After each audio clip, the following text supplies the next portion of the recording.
যে নারীর গোপন তিনটি রোগ হবে সে নারী জান্নাতি হবে।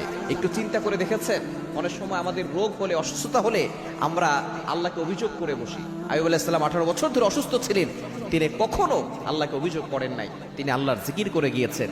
কিন্তু অসুস্থতা হচ্ছে আল্লাহ তাআলার বড় একটি নিয়ামত। এই অসুস্থতার মাধ্যমে আল্লাহ তাআলা গুনাহ মাফ করে দেন, এবং যদি গুনাহ না থাকে তার মর্যাদা আল্লাহ তাআলা বৃদ্ধি করে দেন, তার জান্নাতের পথ আল্লাহ তাআলা সহজ করে দেন। হাদিসের ভিতরে এসেছে তিনটি রোগ এমন আছে, যদি সর্বদাই রোগের ভিতরে আপনি পড়ে থাকেন তাহলে মনে রাখবেন যে এই রোগের কারণে আপনার গুনাহ মাফ হবে এবং আপনার জান্নাতে যাওয়ার পথ সহজ হয়ে যাবে।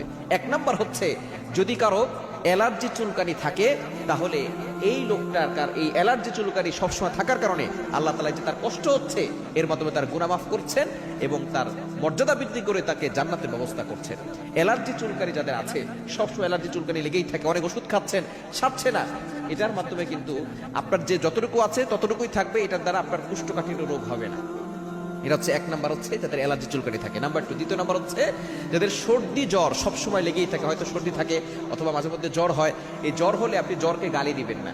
নবীজি সাল্লাল্লাহু আলাইহি ওয়াসাল্লাম জানিয়ে দিয়েছেন, জ্বরের আসলে আল্লাহ পাক রব্বুল আলামিন তার গুনাহ খাতাগুলো ক্ষমা করে দেন।